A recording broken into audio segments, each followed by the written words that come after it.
Well, it is great to be here in Karlsruhe, the capital of the German constitutional democratic system.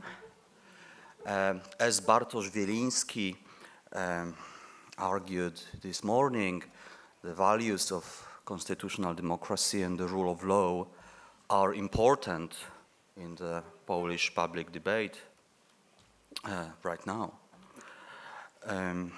It's not my first time in Karlsruhe. It is my second time, and I'm happy to have been one of those 200 people that Professor Robertson referred to last night. Almost a decade ago, I was here talking about the Polish far right and radical nationalism. Here I am again, talking about the Polish far right and radical nationalism. And I think you will not be surprised to hear that the Polish far right hasn't disappeared.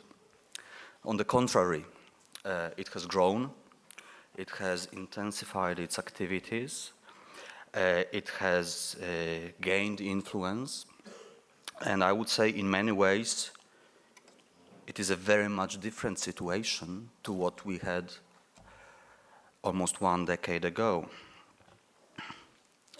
But if I think back to an even earlier time, to the mid-1990s, I remember I wrote my MA dissertation in Oxford, in the room where Alice in Wonderland had been written before, on ideology of fascism and contemporary right-wing extremism. And well, in that dissertation that was later published as a book, I argued that the core of fascist ideology is the vision of total cultural homogeneity. And well, I remember that my teachers at that time were very helpful and friendly, but I don't think they really thought I was writing about a subject that was very important. It didn't seem important in the mid-90s. It was the time of optimism. And the kind of threat that existed already wasn't considered a mainstream issue. Well, something has changed since then. And again, after many years, I went back to Oxford just last week and talked about contemporary right-wing extremism in Poland. And the room was full, which I think shows, in a small way, that the change in the significance of the issue. So the room included some of the professors who used to think it is not an important issue. So in the words of Nigel Farage, they are not laughing anymore. Now, if I were cynical, of course, I would say it's good for me as an academic studying the Polish far right for the last 2 decades or so. But I don't want to be cynical. Apart from being an academic, I am a human being and a citizen of my country. And as a citizen of Poland, I think I am very much concerned about what has happened over the last 2 years and the rise of the far right in particular. Now, back in the 90s, there was a very widespread assumption, and especially on the part of what you might call the liberal elites, the assumption about democratic transition or democratic transformation, according to which democracy develops in line with a kind of linear model, taking us from point A to point B in a way that is more or less automatic. And especially as regards the younger generation, the people who were brought up under the new democratic system, it was broadly assumed, well, they would be more democratically minded, socialized in line with democratic values. They would be more open-minded, more tolerant than the generation of their parents and their grandparents. Well, in fact, what we have seen in Poland and possibly other countries in the region is the opposite. It is the younger generation that in many ways turns out to be less democratically minded. I'm sure Thomas will tell us a little bit more about it in the regional context very soon. Before I say anything else, I would like to show you something. Let's see if the short video will work. I wanted to show you some angry nativism. So if we could play the video now, please try.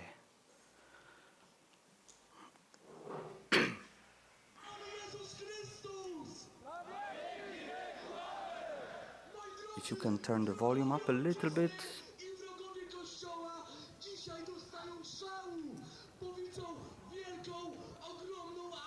Never mind, you can read the subtitles.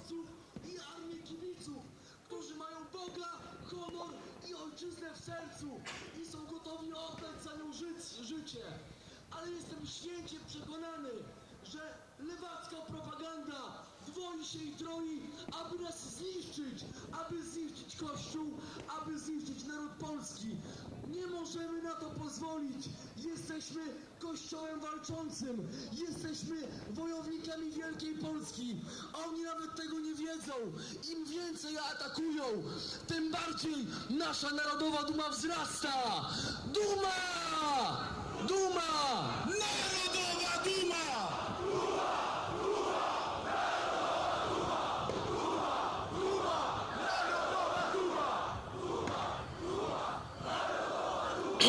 Moi drodzy, chyba wszyscy widzą, że jesteśmy lekceważeni w debacie publicznej. Nikt nas nie chce słuchać, a to my jesteśmy przyszłością wielkiej katolickiej Polski. My jesteśmy świadomi swoich korzeni. Jesteśmy świadomi swego dziedzictwa narodowo-chrześcijańskiego. I my jesteśmy gotowi walczyć o to dziedzictwo do ostatniej kropli krwi. Bóg, honor i ojczyzna! Bóg, honor i ojczyzna! Bóg, honor i ojczyzna! Bóg, honor i ojczyzna! Bóg, honor i ojczyzna! Wielu chciałoby nam zamknąć usta. Wielu chciałoby, żebyśmy się całkiem zamknęli i nie walczyli w obronie Kościoła katolickiego. Żebyśmy nie walczyli w obronie ojczyzny, naszej miłości, jaką jest naród polski. Okay, can we go to the last bit, please? Thank you. Cześć i chwała bohaterom! Cześć i chwała bohaterom! Cześć i chwała bohaterom! Cześć i chwała bohaterom! Cześć i chwała bohaterom! Cześć i chwała bohaterom! Nie islamska, nie laicka, Wielka Polska katolicka! Nie islamska, nie laicka, Wielka Polska katolicka! Nie tęczowa, nie czerwona, Wielka Polska narodowa! Thank you. This is probably more than enough. Thank you. Those images you have just seen, they illustrate the annual march of the Polish far right that takes place on the 11th of November, which is the Polish National Independence Day, which are significant events that I think illustrate many things about the current state of the far right in Poland. But those annual marches of the far right are relatively new. I remember the first one took place on the 11th of November in 2009, when just several hundred young people, mostly skinheads, marched through the center of Warsaw in front of Warsaw University gates and chanted nationalistic and especially anti-Semitic slogans. That was disturbing enough in a city like Warsaw with a very special history, but it was just the beginning. I remember well, next year, 2010, I was there, I was watching the gathering of the far right on the 11th of November in front of the Royal Castle in Warsaw, and there were about 3,000 people there. And I remember thinking, whoa, 3,000 people, that's quite a big number for the far right to mobilize. That is interesting. But then, since that time, those events have grown each year.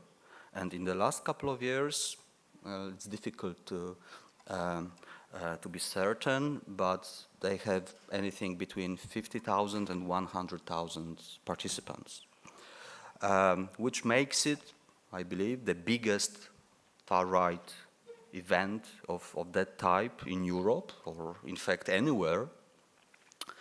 And these are not just Polish events anymore. Among many Polish flags in that video, you may have noticed there were some flags of Italian groups such as Forza Nova, which is an Italian neo-fascist party. There are regularly delegations there from extreme right movements from other countries, Sweden, France, Spain, Britain, you name it, they are there. So it is an interesting example also of another phenomenon, that is the internationalization of nationalism. That is paradoxical. It is a little bit more complicated with German groups because of the history of conflict between Polish and German nationalism, naturally. But there are some instances of cooperation. If you are interested, I can talk about them later on. Those events are regularly organized by two groups. One is the All Polish Youth, which is an organization that takes its name from a student group that existed in Poland in the 1920s and 30s, that was especially known for its anti-Semitism.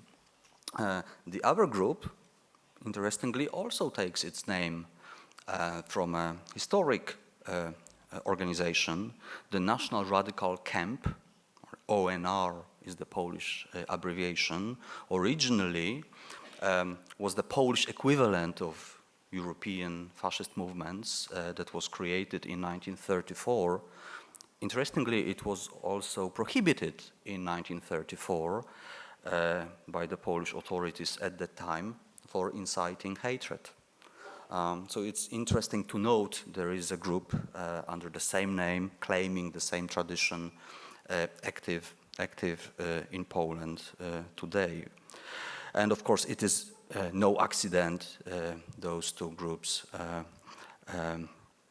are positioning themselves as elements of those very particular political traditions, the traditions of radical nationalism.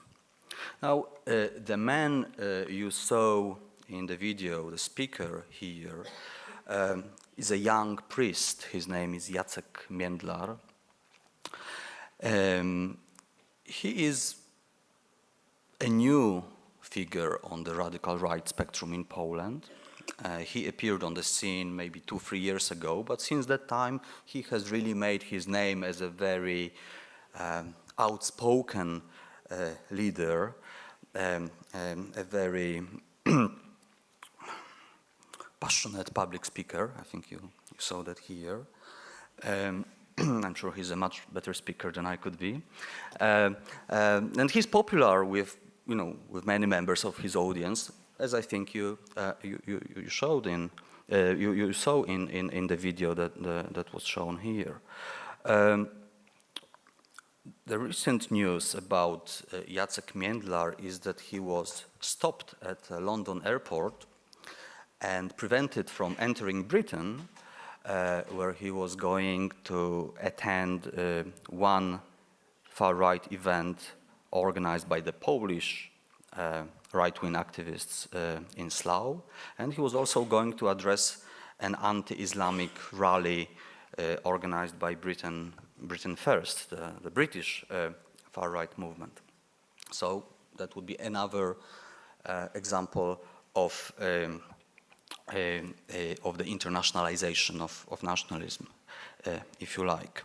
But another thing that could be interesting to note about Międlar as a kind of case study of radical nationalism in Poland today is the fact that he's, like I mentioned, a Catholic priest. He is suspended as a priest, which may be the only case that I'm aware of a Catholic priest in Poland who was suspended for using hate speech in his sermons. But he's also a political figure. He's a nationalist linked with the ONR, the National Radical Camp. But in many ways, and I think this is really important, he is a product of contemporary youth culture and popular culture. As you saw, he's young. He's just 28 this year, I think. But he's very much linked with the football hooligan subculture. He is an active user of social media. So I think you need to look at him also in this way, not just as a Catholic priest, but also as a young person who in many ways illustrates some tendencies in Polish youth culture and popular culture today. Okay.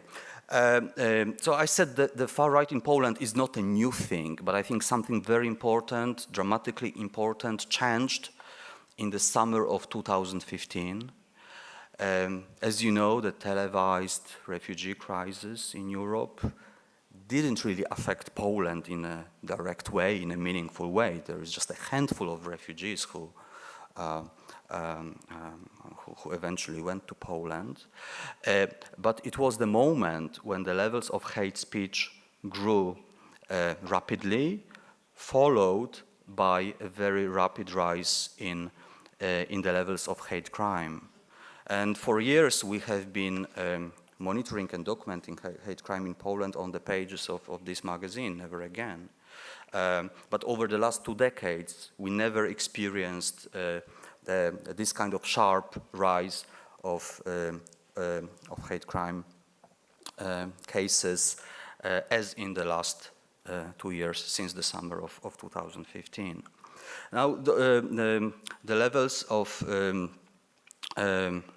hate crime could be seen or should be seen also in the context of the current political discourse. And again, Bartosz Wieliński mentioned some examples of that, and I don't have enough time now to list all the examples I have with me, but just one you may have heard about, interesting statement made by the current Polish foreign minister, Mr. Waszczykowski, in an interview with the German newspaper Bild, was asked, "What is your vision of Europe?"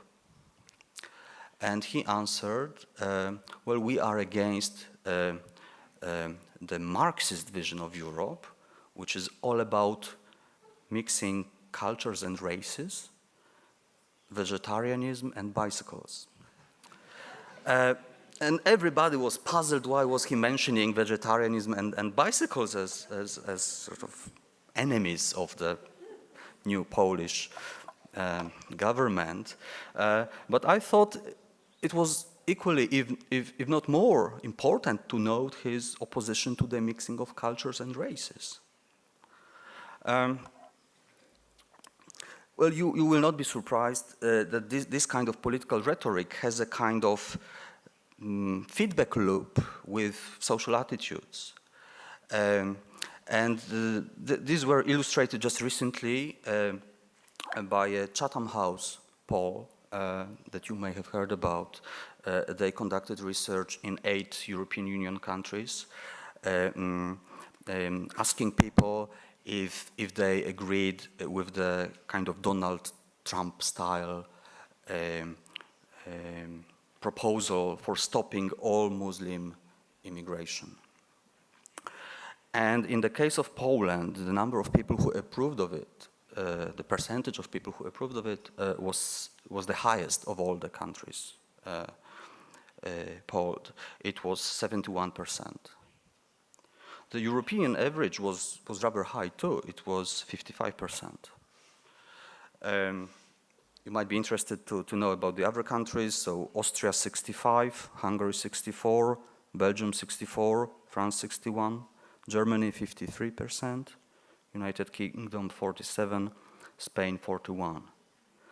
Now this is of course very interesting if you also note the fact that today Poland, that used to be multicultural, is the most ethnically homogeneous nation in Europe.